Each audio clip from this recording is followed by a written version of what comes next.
Video है सारी। गौरव गौतम जी ने ये कही, कन्हैया जी अब की बार तो ये पंडाल छोटा पड़ गया है, अगली बार जब हम प्रोग्राम ये कराएंगे तो आपको और भी बड़ा वो बनवाएंगे। आप कह रहे हो धर्म के नाम पर वोट मांगी थी गौरव गौतम ने जी। खुद करण सिंह दलाल ने भी चुनाव प्रचार के दौरान धर्म के नाम पर वोट मांगी थी। उन्होंने कहा था कि मेरे को जिता दो, मैं तुम्हें गोवर्धन की यात्रा कराऊंगा। भगवान की लाठी में आवाज नहीं होती, धीरे धीरे सब फारिग होंगे। और ये सत्ता वत्ता हमने सब देख रखी हैं, ये सत्ता आनी जानी चीजें आज कल हमारी थी, आज इनकी है, कल फिर आ जाएगी। 25 दिन की राजनीति में 25 साल के युवक ने 25 साल की राजनीति करने वाले नेता को हरा दिया। महावीर जी, आज कोर्ट का एक फैसला आया, सुबह से वायरल है, बताएंगे क्या डिसीजन आया आज? बुटानी जी, आज जो कोर्ट का फैसला आया है, इतना मतलब मैं कहूँगा कि इतना अच्छा है। वो जो करण सिंह दलाल जी ने पिटीशन डाली थी गौरव गौतम जी के ऊपर कि जो इन्होंने धर्म के नाम पे वोट मांगी हैं, वो उस पर डाली थी। और जो इन्होंने ऑब्जेक्शन किया था, इन्होंने एक उस पर एप्लीकेशन लगाई कि ये केस चलने लायक नहीं है। 7/11 की एप्लीकेशन थी एक, जिसपे काफ़ी दिनों से असमंजस था और बहस भी तगड़ी हुई, काफ़ी दिनों चला बहस, 4 घंटे बहस होकर आज जो डिसीजन आया है ये वाकई में सराहनीय है। और अदालत ने बहुत अच्छा डिसीजन जब दिया तो सारे साक्ष्य भी देखे, सारे साक्ष्य देखे। ये 22 पेजों का डिसीजन जो उन्होंने दिया है ये एक देखने लायक है। और सारी चीज़ें इसमें खोल के रख दी हैं बिल्कुल, कि जब जज साहब ने वो वीडियो देखी, उनके वकील को भी दिखाई, तब उनको कहा कि ये क्या है, क्योंकि ये डिलाई कर रहे हैं कि हम उस प्रोग्राम में गए नहीं, हमारा कैंडिडेट उस प्रोग्राम में सिर्फ हाजिरी लगाने गया था, बोला नहीं, कुछ नहीं है, ऐसे हमारा कोई नहीं था। लेकिन जज साहब ने जब वो वीडियो देखी है उसमें सारी चीज़ खोल दी है कि किस तरह से ये इसमें हुआ है। और उन्होंने वो डिसमिस मारी है, इनकी वो एप्लीकेशन थी जो 7/11 की। अब देखना केस चलेगा और भगवान की दया से देखना, अदालत पे हमें भरोसा है, अदालत इस पे जो भी फैसला करेगी। सुनवाई की डेट कौन सी रखी है? अब 4 तारीख ये जो 4 दिसंबर आ रही है, इस पे जो है ये चार्ज फ्रेम हो जाएंगे, चार्ज फ्रेम के लिए रखी है। आपने क्या आरोप लगाया था? हमने ये रखा कि जो इसमें गौरव गौतम जी कैंडिडेट थे बीजेपी के, जब इलेक्शन चल रहा था तो कई जगह सप्ताह बच रहा था, जहां जहां वहां जाते थे, उस सप्ताह के अंदर वहां जाके भगवान के नाम पे जो वोट मांगते थे। कई जगह इन्होंने झोली फैलाई, भगवान के नाम पे मुझे वोट दो।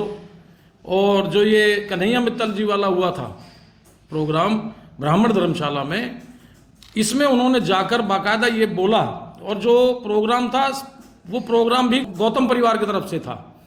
और कन्हैया मित्तल जी ने जब ये बातें कही तो गौरव गौतम जी ने, वो वीडियो है सारी, गौरव गौतम जी ने ये कही, कन्हैया जी अब की बार तो ये पंडाल छोटा पड़ गया है, अगली बार जब हम प्रोग्राम ये कराएंगे तो आपको और भी बड़ा वो बनवाएंगे।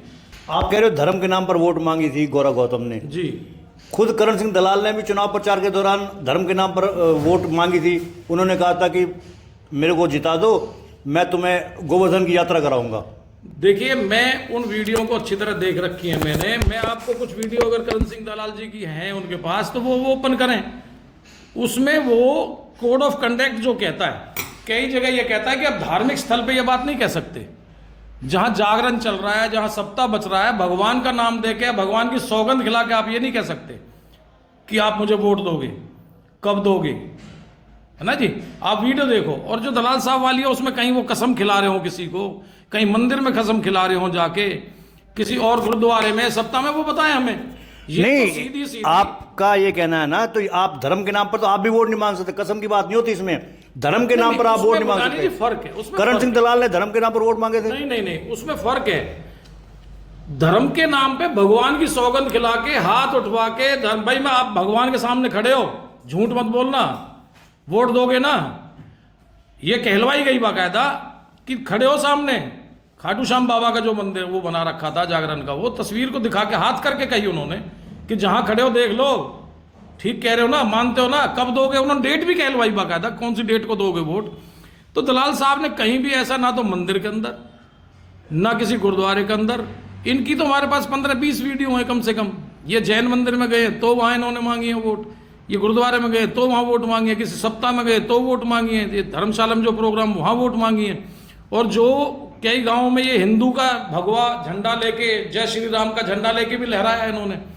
तो पिटीशन इसी बात पे डाली थी। हमें जब लगा कि ये कोड ऑफ कंडक्ट है और ये इलेक्शन जो कहते हैं, इलेक्शन जब जीत हार से पहले ही वाकया हो चुका था, इलेक्शन का रिजल्ट नहीं आया था, उससे पहले हमने जो है एप्लीकेशन लगा दी थी। इलेक्शन रिजल्ट आने से पहले, इलेक्शन होने से पहले इनको नोटिस भी हो गया था डीसी साहब का, चुनाव आयोग की तरफ से इनको नोटिस भी हुआ है बाकायदा। लेकिन सरकार इनकी जब आई तो उस चीज को संज्ञान में नहीं ले गया। जब हमें लगा कि संज्ञान में नहीं ले पा रही है सरकार, हम जो चीज मांगते हैं सरकार से वो सरकार चीज देती नहीं थी। एक सोशल मीडिया में बातचीत चल रही है कि याचिकाओं का क्या है, चुनावी याचिकाएं तो ऐसी होती है, 2019 की याचिकाएं अभी तक लंबित है। देखिए, मैं आपको वाकया बताता हूँ। इंदिरा गांधी जी प्रधानमंत्री होती थी। इंदिरा गांधी जी ने एक बार अपना सरकारी हेलीकॉप्टर जो है यूज कर लिया था, उनको अपना पद गंवाना पड़ा था। ये कानून है, कानून के हिसाब से देश चलेगा, लोकतंत्र के हिसाब से देश चलेगा, किसी के बाप की बपौती नहीं है ये। एक उदाहरण से आप अपनी बात तो कह सकते हो, लेकिन उदाहरण ये भी है कि 2019 के भी केस हैं, पेंडिंग है। देखिए, ये कोड ऑफ कंडक्ट के कई केस ऐसे होते हैं जिसमें सुप्रीम कोर्ट की रूलिंग है कि 6 महीने के अंदर ये केस आपको सुनना पड़ेगा, 1 साल के अंदर सुनना पड़ेगा। कई ऐसी पिटीशन होती हैं जो इलेक्शन की वोट फर्जी की होती हैं या किसी और चीज़ की होती हैं, जिनमें साक्ष्य नहीं होते, सबूत नहीं होते। हमने हर चीज़ का साक्ष्य लगाया है, हर चीज़ का सबूत वीडियो समेत लगाए हैं, फोटो अलग वीडियो अलग हैं, बिल्कुल, जिनको ये डिलाई नहीं कर सकते। हालांकि ये इनका कैंडिडेट है जो बीजेपी का, वो वहां जाके मुकर रहा है कि मैंने ऐसा कुछ नहीं किया, ऐसा नहीं, लेकिन वो चीज़ें जो हमारे पास साक्ष्य हैं उनको कैसे डिलाई करेगा। और जज साहब ने उनको देखते हुए ये फैसला हुआ है, उनको देखा है बाकायदा। महावीर जी, अब तो 1 साल कुछ महीने भी हो गए जी चुनाव को हुए। भारतीय जनता पार्टी के कार्यकर्ता ये कह रहे हैं कि कांग्रेस सदमे में है अभी तक, अब तो कांग्रेस को मान लेना चाहिए कि चुनाव वो हार चुके हैं। देखिए, जीत हार चलती रहती है, जीत हार कोई बड़ी चीज़ नहीं होती। यहाँ लोकतंत्र है, लोकतंत्र में हम पहले इलेक्शन जीते भी हैं, हम हारे भी हैं। अब कांग्रेस तो कभी हारी कभी जीती, चलो कोई बात नहीं। बीजेपी वाले तो कभी 2 पे थे, आज 11 साल इनको राज में हुए हैं। इतनी जल्दी इतना घमंड नहीं आना चाहिए। ये राज हैं, ये राजयोग कब चला जाए कुछ पता नहीं चलता। और इस केस में तो देखना, भगवान अदालत पे हमें पूरा भरोसा है, देखना इसका रिजल्ट कुछ और ही होगा। बीजेपी के कार्यकर्ता ये भी कहते हैं कि कांग्रेस ही आजकल सपने बहुत ले रहे हैं कि कोर्ट का फैसला आने के बाद ये हट जाएगा, बैन लग जाएगा चुनाव पर, लेकिन ऐसा कुछ होने वाला नहीं है।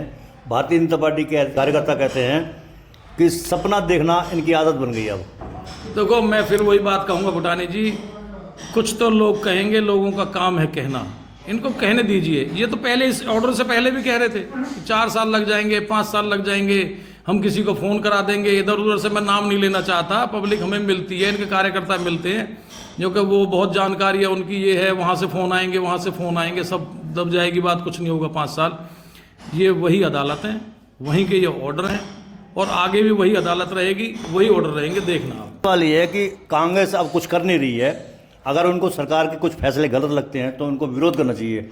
खास तौर से करण सिंह दलाल कुछ भी नहीं कर रहे हैं, जनता के बीच में सक्रिय नहीं है, केवल मीडिया में सक्रिय हैं। नहीं, जनता में सक्रिय कैसे होते हैं? हर फंक्शन में जा रहे हैं, हम अपना धरना प्रदर्शन भी कर रहे हैं, विरोध प्रदर्शन भी चल रहे हैं कांग्रेस के, कौन कहता नहीं है हम। और जो आवाज़ जहाँ उठानी है, आवाज़ उठानी एक माध्यम, मीडिया का माध्यम ही तो है, धरना प्रदर्शन और मीडिया का माध्यम। अब कोई ये तो है नहीं आवाज़ उठाने के लिए पब्लिक को लेके हम लाठी लेके घूमते रहे, हाँ भाई ये काम नहीं हो रहे, मेट्रो नहीं आ रही पलवल में, लाठी लेके घूमे हम, ऐसा तो है नहीं। भाई मेडिकल कॉलेज नहीं आ रहा, हम लाठी लेके वहाँ बैठ जाएं, ऐसा तो आवाज़ उठाएंगे और क्या करेंगे जी। आखिरी सवाल ये है कि बीजेपी से जुड़े हुए लोग ये भी कह रहे हैं कि करण सिंह दलाल अब एजिड है, 65 साल 68 साल पार हैं, गौरव गौतम अभी यूथ है, इन्होंने कहा था कि 10 बजे तक चुनाव हरा देंगे। जिसको इन्होंने कहा था कि 10 बजे तक चुनाव हरा देंगे, उसने 25 दिन की राजनीति में 25 साल के युवक ने 25 साल की राजनीति करने वाले नेता को हरा दिया। देखो भुटानी जी, इन बातों का जवाब अब मैं सारी बात फिर डिटेल में लाऊंगा कि जब 38 मिनट के लिए लाइट जाती है हमारे स्ट्रॉन्ग रूम की, हम उसकी आरटीआई मांगते हैं, हम उसकी डीसी साहब से, एसडीएम साहब से मांगते हैं, वो कहते हैं हम दे देंगे। हमारे पास चैटिंग है, एसडीएम साहब कहती हैं हमें कि पेन ड्राइव में दे देंगे, हमारे पास वो है। लेकिन जैसे ही वो चीज़ निकलती है तो उसके बाद वो मना कर देते हैं कि नहीं हम दे नहीं सकते। हम कहते हैं कि वोटों की गिनती हमें करानी है, जो मशीनें हैं उसकी 1 नंबर में हमने जो फीस बनती है हाई कोर्ट के ऑर्डर से, हमने वो फीस सबमिट की डीसी साहब को, चुनाव आयोग को, उसमें वो काउंटिंग नहीं कराते। मतलब कहीं ना कहीं अगर कोई दाल में काला ना होता तो इनको देने में क्या है, हमारी अगर सीसी कैमरे की रिकॉर्डिंग दे दें, हमें काउंटिंग रिकाउंटिंग करा दें, ये नहीं कराएंगे। तो बीजेपी वालों ने एक डकैती डाल के राज लिया है ईवीएम का।